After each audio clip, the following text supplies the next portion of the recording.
The rights that he received from the relationship were relatively impersonal, the obligations that he accepted were completely personal.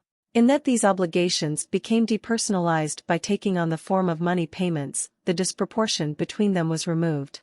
However, the result will be completely different if the obligated person cannot simply be paid off with a concrete return, but if he has acquired a right, an influence, a personal importance through this relationship, and this is precisely because he contributes such a definite personal service to that relationship. Under such circumstances, the objectification of the relationship brought about by changing to the money form of payment will have unfavorable results, just as in the first case the results were favorable. The subjugation of Athens' allies into a more or less direct position of dependency commenced with changing their tribute from ships and troops into mere money payments. This apparent liberation from their more personal obligations also included the renunciation of their own political activity, which by implication could be claimed for only on the basis of the sacrifice of a specific contribution, of the deployment of actual power. The original obligation still contained direct rights such as that the war power delivered could not be used against their own interests as was possible with the money that they supplied. In Kantian terms, provision in kind consists of the obligations as its form and of the specific content and object as its substance. However, this substance may have certain side effects. For example, as the statute labor of the peasant it may considerably restrict his freedom of person and movement, but it may also, as the natural contribution to the military undertakings of a supreme power, enforce a certain regard for the contributors. Whereas the obligation itself is the same in both cases, the substance that determines its form will make things difficult for the obligated person in one case and relatively favorable in the other.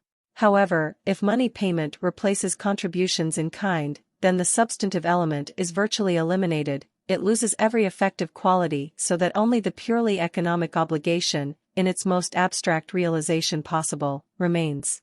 In the first case, this reduction in obligations will imply the elimination of a burden, in the second the elimination of a relief, and the obligated person will be as elevated in the one case as he will be subjugated in the other.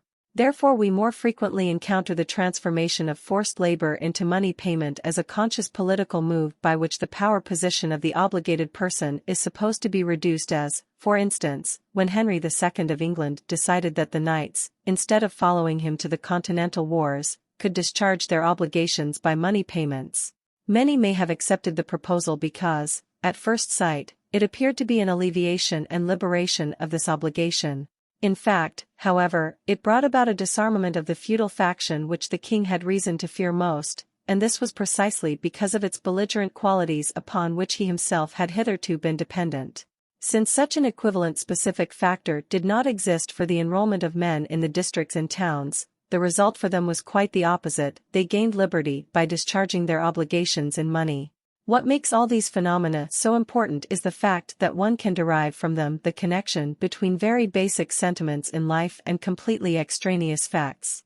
It is also essential to realize that the qualities by which money is able to mediate these connections are apparent in money in their purest and most precise form, even though not in money alone. The historical constellations that are intrinsically supported by this implication can be arranged in an ascending series in which each link, in accordance with the particular relations between the elements, provides room for their freedom as well as for their suppression. It is clear that the purely personal relationship may be represented just as much by the harshness of personal subjugation to a person as by the dignity of free association. Both elements change if the determining factor has an impersonal character, whether this impersonality is the material one of an external object or a majority of persons in which the subjectivity of the individual disappears. The previous chapter has shown how the transition operates in this case as liberation and how often people prefer subordination to an impersonal collectivity or a purely objective organization to subordination to a person. I only wish to mention here that slaves, as well as serfs, used to have a relatively easy time if they belonged to the state, that the employees in modern warehouses with impersonal management are usually better situated than in small business units where they are personally exploited by the owner. Conversely, where very personal values are engaged, the change to impersonal forms is experienced as loss of dignity and liberty. The aristocratic voluntary devotion, including extreme sacrifices, has often been replaced by a feeling of humiliation and degradation, where the sacrifices, even at a reduced level, were changed to objective legal obligations. During the 16th century, the princes of France, Germany, Scotland and the Netherlands met with considerable resistance when they ruled through trained substitutes or administrative bodies. Authority was experienced as something personal to which one was willing to comply solely for reasons of personal devotion, whereas, in relation to an impersonal body, there was only subjugation. The last link of this series consists of relationships based on money, the most objective of all practical institutions. Depending upon their origin and content, money payments represent either complete liberty or total suppression. Therefore we find that they are also occasionally resolutely refused. When Peter IV of Aragon asked the Aragon estates for money credit, they replied that this was not customary and that though his Christian subjects would be willing to serve him personally, to offer money would be a matter for Jews and Moors. In Anglo-Saxon England, too, the king had no right to impose direct taxation. Instead, the old Teutonic principle prevailed that the commonwealth was based on personal service in the army and the court.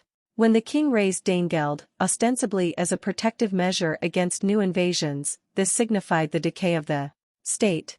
In so far as it is in their power, the people under obligation accept a change from personal service to money payments only if their traditional position does not imply participation in the sphere of power of the beneficiaries.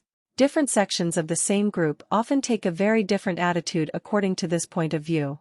The territorial rulers in medieval Germany who were entitled to conscript freemen and serfs for purposes of war later frequently raised taxes instead. However, the lords of the manor remained free from this tax because they themselves performed cavalry service, that is, they served with their blood. This is the origin of the old legal rule: the peasant earns his goods with the sack, the knight with the horse. If the modern state has reintroduced military service for its subjects instead of raising taxes and hiring mercenaries, then such a substitution of money payments by direct service is an adequate expression of the growing political importance of the individual citizen. Thus, to state that universal suffrage is the corollary of compulsory military service is justified by the relationship of money payments to personal services. The enforceability of demands the fact that despotic tendencies strive to reduce all kinds of obligations to money payments can be deduced from very basic relationships. The concept of coercion is mostly used in an indistinct and loose fashion.